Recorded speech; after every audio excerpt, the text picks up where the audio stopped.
بسم اللہ الرحمن الرحیم۔ عائشہ اسلامک ہسٹری کی پیاری بہنوں اور بھائیوں، السلام علیکم۔ آج کی اس ویڈیو میں آپ کے ساتھ 19 رجب کی رات سے لے کر 27 رجب کی رات تک کا ایک خاص عمل، خاص دعا شیئر کرنے جا رہی ہوں، اور یہ رات بڑی ہی مبارک رات ہے، اور یہ بالخصوص آپ نے 19 رجب کی رات سے عمل کرنا شروع کرنا ہے اور 27 رجب کی رات تک آپ نے جاری رکھنا ہے۔ تو میری بہنوں اور بھائیوں، یہ عمل بالخصوص کرنے سے پہلے ہمیں چاہیے کہ ہم کثرت کے ساتھ توبہ استغفار کریں۔ توبہ استغفار کی بہت زیادہ فضیلتیں اور اہمیت ہے۔ احادیث مبارک میں ہے کہ رسول اللہ صلی اللہ علیہ وآلہ وسلم نے فرمایا، ہر انسان خطا کار ہے، یعنی ہر انسان گناہ کرتا ہے، کوئی نہ کوئی غلطی سرزد ہو جاتی ہے، اور بہترین خطا کار وہ ہے جو توبہ کرتے ہیں، یعنی جن لوگوں سے گناہ ہو گیا اور انہوں نے اپنے گناہ سے توبہ کر لی، یہ سب سے بہترین لوگ ہیں۔ اگر انسان گناہ سے توبہ نہیں کرتا بلکہ بار بار گناہ کرتا ہے تو اس کا دل سیاہ ہو جاتا ہے۔ ایک اور حدیث میں ہے کہ آپ صلی اللہ علیہ وآلہ وسلم نے ارشاد فرمایا، جب کوئی بندہ مومن یعنی مسلمان گناہ کرتا ہے تو اس کے دل پر ایک سیاہ نقطہ لگ جاتا ہے، پھر اگر وہ اس گناہ سے توبہ کر لیتا اور استغفار کرتا ہے تو اس کا دل صاف کر دیا جاتا ہے، یعنی کہ وہ سیاہ نقطہ ہٹا دیا جاتا ہے۔ اگر وہ آدمی زیادہ گناہ کرتا ہے تو وہ سیاہ نقطہ بڑھتا رہتا ہے، یہاں تک کہ اس کے دل پر چھا جاتا ہے اور پورا دل سیاہ ہو جاتا ہے۔ اللہ تعالیٰ ہم سب کی حفاظت فرمائے۔ میری بہنوں اور بھائیوں، جو بندہ اپنے گناہوں سے سچی توبہ کرتا ہے اور اپنی توبہ پر قائم رہتا ہے، اللہ تعالیٰ اس کے تمام گناہوں کو معاف کر دیتا ہے، کیونکہ ایک حدیث میں نبی پاک صلی اللہ علیہ وآلہ وسلم نے ارشاد فرمایا کہ گناہوں سے صحیح اور پختہ توبہ کرنے والا شخص ایسا ہے کہ گویا اس نے گناہ کیا ہی نہ ہو۔ اللہ تعالیٰ ہمیں توبہ استغفار کی کثرت کرنے کی توفیق عطا فرمائے، آمین۔ میری بہنوں اور بھائیوں، نبی پاک صلی اللہ علیہ وآلہ وسلم خود اپنی زندگی میں کثرت کے ساتھ توبہ استغفار کیا کرتے تھے۔ نبی پاک صلی اللہ علیہ وآلہ وسلم تو تمام گناہوں سے معصوم تھے، پھر بھی آپ کثرت سے استغفار کرتے تھے۔ چنانچہ حضرت ثوبان فرماتی ہے کہ نبی پاک صلی اللہ علیہ وآلہ وسلم جب نماز سے فارغ ہوتے تو پہلے 3 مرتبہ استغفار کرتے اور اس کے بعد یہ دعا پڑھتے، اللہم انت السلام و منک السلام تبارکت یا ذو الجلال والاکرام، باحولہ صحیح مسلم۔ تو میری بہنوں، یہ ہے وہ پہلی دعا جو آپ نے توبہ استغفار کی کرنی ہے۔ اسی طرح دوسری دعا جو آپ کے ساتھ شیئر کروں گی، یہ دعا بھی آپ نے شب معراج کی رات آنے تک کثرت کے ساتھ کرنی ہے۔ میری بہنوں اور بھائیوں، دوسری دعا ذکر کرنے سے پہلے میری آپ تمام سے گزارش ہے کہ جن لوگوں نے ابھی تک میرے چینل عائشہ اسلامک ہسٹری کو سبسکرائب نہیں کیا، وہ نیچے موجود لال رنگ کے بٹن کو دبا دیں اور ساتھ موجود بیل آئیکن کو دبا کر آل نوٹیفیکیشن پر کلک کر دیں، تاکہ میری ہر نئی آنے والی ویڈیوز کی اپڈیٹ آپ تک بآسانی پہنچ سکے۔ جزاک اللہ۔ میری بہنوں اور بھائیوں، صحیح مسلم کی ایک حدیث ہے کہ جس میں حضرت عائشہ صدیقہ فرماتی ہیں کہ جب سورت نصر نازل ہوئی تو آپ صلی اللہ علیہ وآلہ وسلم باکثرت سبحان اللہ و بحمدہ استغفر اللہ و اتوب الیہ پڑھتے۔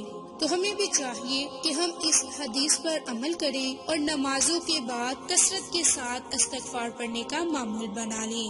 میری بہنوں اور بھائیوں، ہمارے نبی جو گناہوں سے معصوم تھے لیکن پھر بھی کثرت کے ساتھ دن میں 70 سے زائد مرتبہ استغفار کیا کرتے تھے۔ آپ اتنی کثرت سے استغفار کرتے تھے، اس سے مقصود امت کو ہمیں استغفار اور توبہ کی ترغیب دلانا تھا کہ ہمارے پیارے نبی جو کہ معصوم اور تمام مخلوقات سے افضل ہیں، پھر بھی جب آپ نے دن میں 70 مرتبہ توبہ استغفار کی تو امت کے گناہ گاروں کو بطریق استغفار اور توبہ بہت کثرت سے کرنی چاہیے۔ میری بہنوں اور بھائیوں، حدیث مبارک میں ہے کہ حضرت ابو ہریرہ فرماتے ہیں کہ رسول اللہ صلی اللہ علیہ وآلہ وسلم نے فرمایا کہ اللہ کی قسم، میں دن میں 70 بار سے زیادہ اللہ سے استغفار کرتا اور توبہ کرتا ہوں، باحولہ صحیح بخاری۔ میری بہنوں اور بھائیوں، استغفار کے کئی کلمات ہیں، آپ چاہیں تو ان میں سے کوئی بھی کلمات پڑھ سکتے ہیں، کوئی بھی دعا پڑھ سکتے ہیں، جیسے کہ آپ کو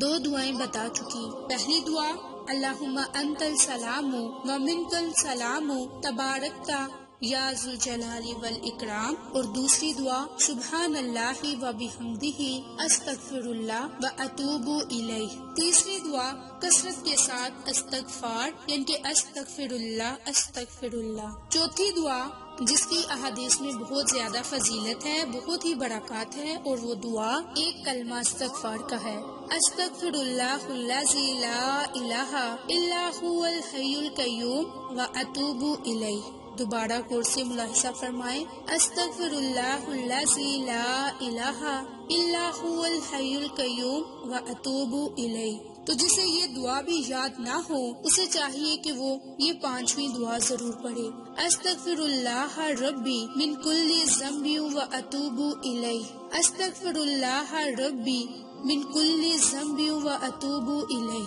اگر یہ دعا بھی نہیں آتی تو آپ کثرت کے ساتھ استغفر اللہ استغفر اللہ استغفر اللہ کرتے رہے، ان کے یہ سب سے مختصر کلمہ ہے اور مسلمانوں کو آتا بھی ہے، اور اسے پڑھتے رہنا چاہیے، اسے زبان پر ہر وقت جاری رکھیں، اور اللہ تعالیٰ اس کی برکت سے ہمیں کثرت کے ساتھ توبہ استغفار کرنے کی فضیلتیں عطا فرمائے۔ میری بہنوں اور بھائیوں، استغفار کرنے سے ہمیں دنیاوی فائدے بھی حاصل ہوں گے اور آخرت کے بھی۔ کثرت کے ساتھ چلتے پھرتے اپنے کاموں میں مشغول ہیں تب بھی استغفار کریں، اس کے 3 بڑے فائدے ہیں جو کہ احادیث سے ثابت ہیں۔ نمبر 1، استغفار کی برکت سے اللہ تعالیٰ ہمیں پریشانیوں سے بچائے گا، اور اگر کوئی آدمی کسی پریشانی میں مبتلا ہوگا تو اللہ تعالیٰ اس کی پریشانی سے اسے نکال دے گا۔ دوسرا بڑا فائدہ یہ ہوگا کہ ہر غم سے اللہ ہمیں نجات عطا فرمائے گا۔ تیسرا بڑا فائدہ یہ ہوگا کہ اللہ تعالیٰ ہمیں ایسی جگہ سے روزی دے گا جہاں ہمارا گمان بھی نہیں ہوگا، یعنی غیب کے خزانوں سے اللہ تعالیٰ ہمیں عطا فرمائے گا۔ تو میری بہنوں اور بھائیوں، اگر آپ چاہتے ہیں کہ اللہ کی دی ہوئی نعمتوں پر شکر کریں اور اپنے گناہوں پر توبہ استغفار کریں تو یہ ان 5 دعاؤں میں سے کوئی ایک دعا بھی شب معراج کی رات تک جاری رکھیں تاکہ اللہ تعالیٰ توبہ کی توفیق عطا فرما سکے۔ اس دعا کی برکت سے اللہ تعالیٰ ہمارے گناہوں کو معاف فرما دے گا۔ اللہ کی ذات ہمیں گناہوں سے بچنے کی توفیق عطا فرمائے۔ میری بہنوں اور بھائیوں، حضرت انس فرماتے ہیں کہ جب یہ آیت اتری شیطان رونے لگا۔ شیطان نے کہا کہ اے میرے رب، تیری عزت اور جلال کی قسم، جب تک تیرے بندوں کی روحیں ان کے جسموں میں رہیں گی اور وہ زندہ رہیں گے میں انہیں گمراہ کرتا رہوں گا۔